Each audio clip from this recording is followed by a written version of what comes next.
One ship, 12 minutes, 14 men. That is the entire margin between a tanker carrying 2 million barrels of Iraqi crude and an international incident that rewrites commodity prices for the next quarter. Most people who watch the news understand that the United States Navy can stop a vessel in international waters. Almost nobody understands what that actually means in physical terms, what it costs, what it requires, and why the calculus of doing it makes every other option look absurd by comparison. A single BGM-109 Tomahawk cruise missile costs approximately $1.5 million. It travels at around 800 kilometers per hour, carries a 450-kilogram warhead, and when it finds its target, the target stops existing in any useful sense. The ship goes down, the cargo goes down. The crew, depending on your rules of engagement and your appetite for the headlines that follow, may go down with it. You have spent $1.5 million to destroy something that was worth, by conservative estimate, somewhere between $50 and $300 million on the open market. And you have created an oil slick, a diplomatic crisis, and a precedent that every maritime lawyer on the planet will be citing for the next 2 decades. Now consider the other option. 4 Marines in a rigid inflatable boat doing 40 knots across a 2-meter swell, a Black Hawk holding position 40 feet above the stern, and a man on a fast rope who has 6 seconds to get from the helicopter. How to skid to the deck before the window closes. The whole operation, from the moment the RHIB leave, the amphibious assault ship, to the moment the boarding team has control of the bridge, runs under 30 minutes on a compliant vessel. The cost? In fuel, in personnel hours, in wear on equipment, is a fraction of a % of that Tomahawk.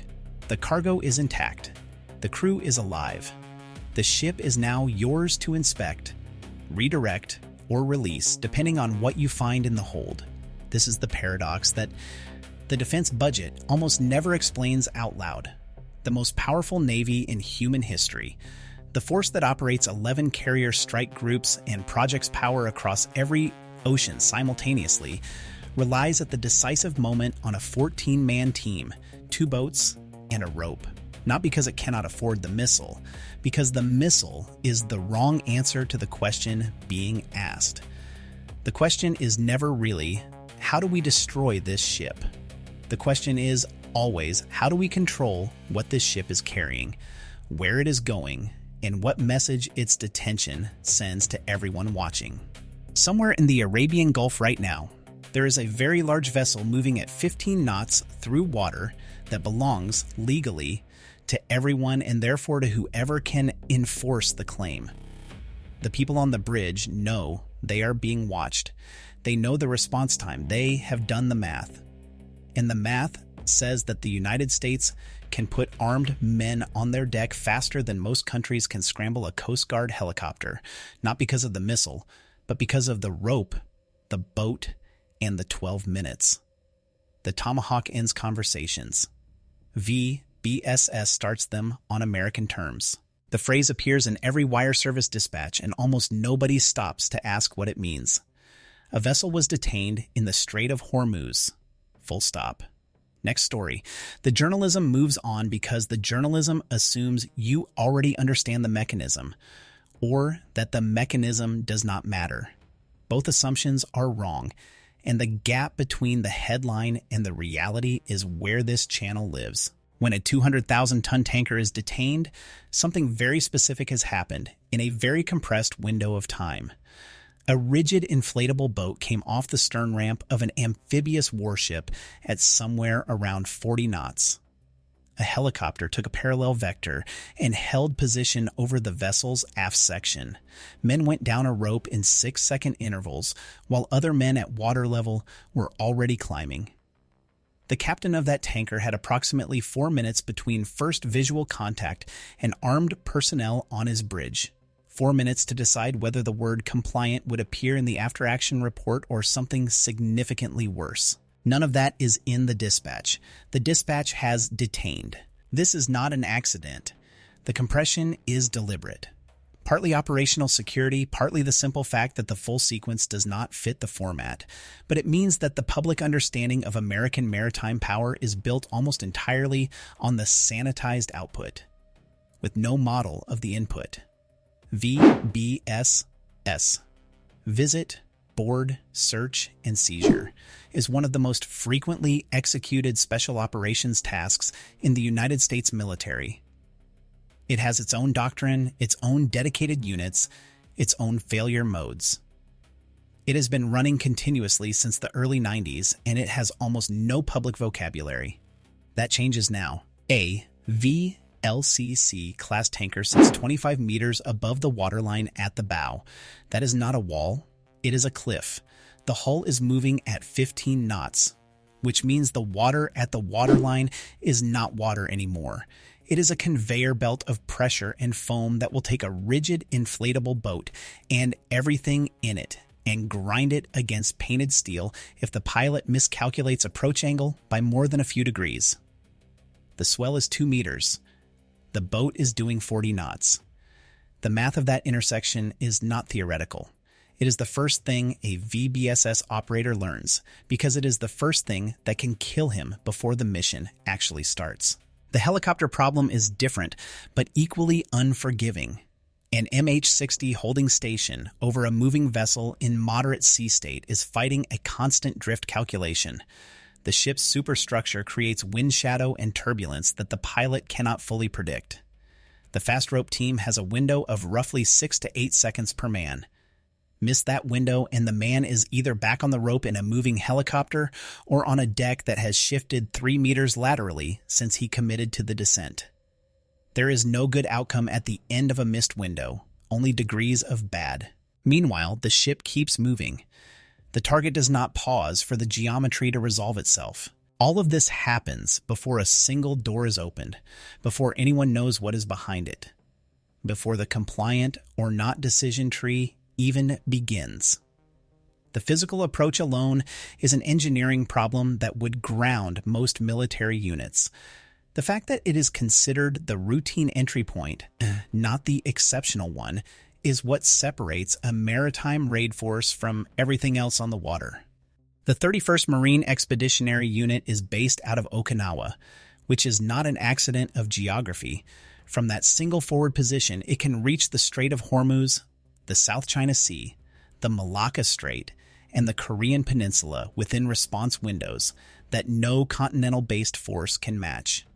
It is the only continuously forward-deployed MEU in the American military, which means it is always at sea, always loaded, and always within range of the places where the next incident is statistically most likely to occur. The ship does not wait for the crisis. The ship is already there. The Expeditionary Strike Group built around the 31st MEU runs 3 vessels at minimum: an amphibious assault ship carrying helicopters and Harriers, a dock landing ship with the well deck where the RHIBs live, and a transport dock for the vehicles, equipment, and the bulk of the 2,200 personnel. Inside that structure, the Maritime Raid Force is somewhere around 40 to 60 operators, whose entire professional existence is organized around the V.B.S.S. problem. Of those, the team that actually goes over the rail first is 14 people. Those 14 carry HK-416 rifles, 12-gauge shotguns loaded specifically for breaching door hinges and lock mechanisms, ballistic shields rated for rifle rounds, and enough cutting and forcing tools to open anything on a commercial vessel that was not designed to stop a determined entry. They have trained the approach geometry described in the previous segment until it is not a decision, but a reflex. The equipment list is long. The team is small. That tension, massive institutional infrastructure converging to place 14 human beings on a moving deck, is the actual unit of American maritime power. 2 boardings, same ocean, same vessel class, same 14 men. Completely different operations, different legal authorities, different weapons posture, different probability of someone not going home. The variable that splits them is a single word that appears in the pre-mission brief and determines everything that follows: compliant. A compliant boarding looks, from the outside, almost bureaucratic.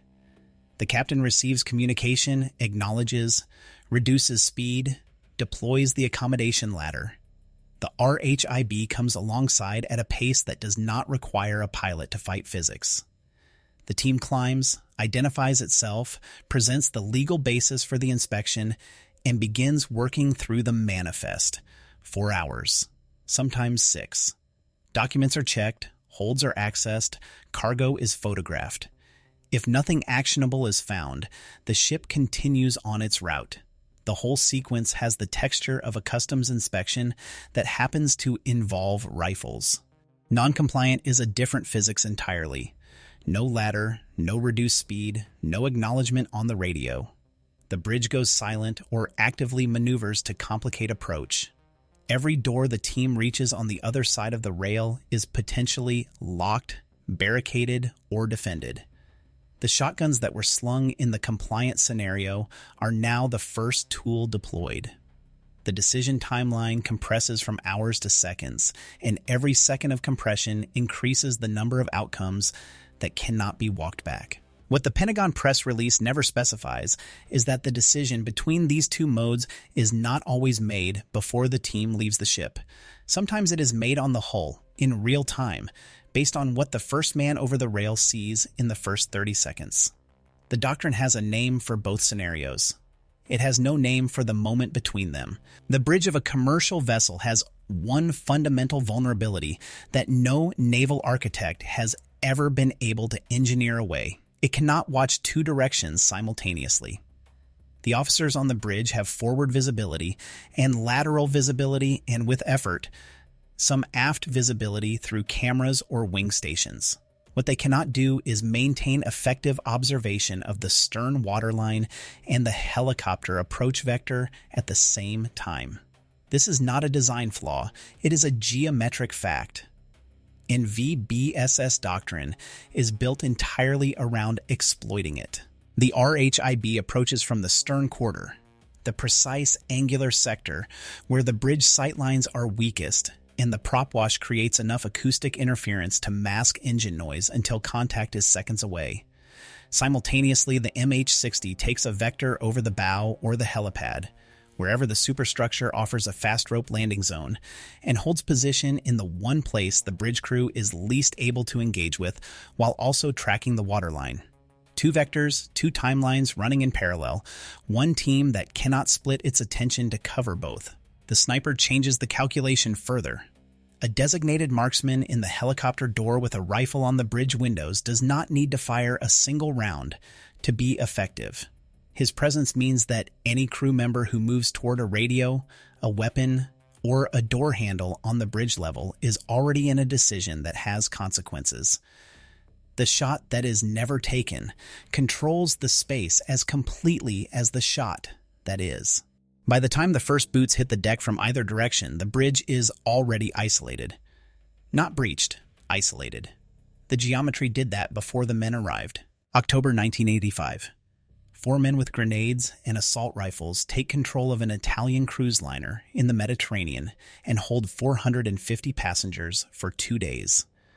The Achille Lauro incident is remembered, when it is remembered at all, as a hostage crisis with a diplomatic footnote.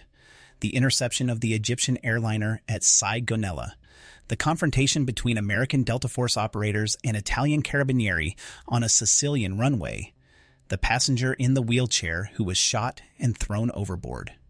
What it is not remembered as is the operational audit that broke American maritime doctrine open and forced a complete rebuild. The problem was not that the United States lacked capable operators. It had Delta Force. It had the nascent SEAL Team 6. It had platforms and weapons, and men who knew how to use them. What it did not have was a standardized, rehearsed, legally grounded procedure for boarding a vessel underway in international waters against a non-compliant armed threat. The pieces existed.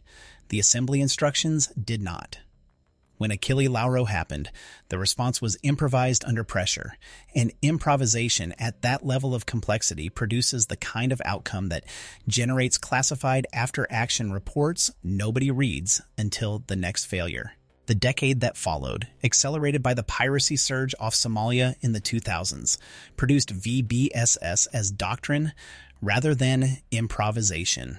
Every element described in this series, the dual vector approach, the compliant and non-compliant decision tree, the specific team size and equipment load, traces back to the question Achille Lauro forced the American military to answer honestly. The ship was the symptom. The doctrine was the cure. It took 20 years to fully write the prescription. There is a threshold on every VBSS mission that exists in the planning documents, but is never announced out loud, because announcing it would require specifying exactly where it sits. Below the threshold, the Maritime Raid Force handles the problem. Above it, the phone call goes to a different address entirely, and the men who answer that call do not appear in press releases. The threshold is not about ship size or cargo value, it is about threat profile. A vessel with an uncooperative crew and a locked manifest is a Maritime Raid Force problem. A vessel with confirmed or probable Islamic Revolutionary Guard Corps personnel aboard, with a crew that may be coerced rather than complicit, with a cargo that includes materials requiring specialized identification, or with any indicator of prepared defensive positions. That vessel has crossed into a different category of response. SEAL Team 6, formerly known as DEVGRU, exists in part because the MEU's 14 men are optimized for the problem as it is usually defined, not for the problem as it occasionally becomes. The distinction in capability is not primarily about individual operator quality, it is about the depth of the decision tree. Each unit is trained and authorized to execute. A maritime raid force works within a relatively bounded set of scenarios and rules of engagement that can be rehearsed to reflex. DEVGRU operates in the space where the scenario has already departed from the rehearsed version, and the rules of engagement require real-time legal and command interpretation under fire. In the Arabian Gulf between approximately 2000 and 2024, Iranian seizures of commercial vessels produced at least 3 documented cases where the threat profile shifted from MEU category to DEVGRU category during the approach after the team was already committed. The doctrine has an escalation pathway for that. The pathway is not comfortable, but it exists. What does not exist is a clean moment when someone declares the shift has happened. By this point, the architecture looks complete. 2 categories of mission, 2 tiers of response, a decision tree that branches cleanly at the threshold and delivers the right capability to the right problem. The MEU handles the routine. DEVGRU handles the exceptional. The geometry of approach is solved. The legal framework is established. The equipment is optimized for every door on a commercial vessel. A viewer could reasonably conclude that the system has accounted for its own failure modes and built the responses in. That conclusion is the Lojne Razvazka. Here is the scenario the doctrine has no clean answer for. A medium-sized bulk carrier, flagged through a jurisdiction that will not return calls, is moving through the southern Red Sea. Intelligence indicates the crew of 22 includes at least 6 individuals who boarded in a port where IRGC logistics networks are active. It does not indicate which 6. The cargo manifest lists construction materials. The cargo may also contain something that requires the ship never reach its destination, but the confirmation threshold for that determination has not been met. There is a timer element, not confirmed, but modeled as probable based on vessel behavior in the preceding 18 hours. And the crew, all 22 of them, are on the bridge together, which is not normal, and which means the first team over the rail cannot distinguish the coerced from the compliant, from the combatant until the distance between them is measured in feet. No tier of the response architecture was designed for that specific intersection of variables. Each element has a partial answer. The combination of all elements simultaneously has a pause where the doctrine used to be. That pause is where people make decisions that cannot be reviewed until afterward, under conditions that do not resemble the conditions in any training scenario. The system is good. The system has edges. This is one of them. Everything described in this series to this point has a source. The approach geometry comes from published naval doctrine and open-source analysis of MEU training exercises. The equipment loadout is reconstructed from congressional testimony, veteran interviews, and unit histories that cleared declassification review. The threshold between Maritime Raid Force and DEVGRU category responses inferred from publicly available incident reporting cross-referenced with statements made by former CENTCOM commanders in on-record appearances. The Achille Lauro operational audit is documented. The Iranian seizure patterns are documented.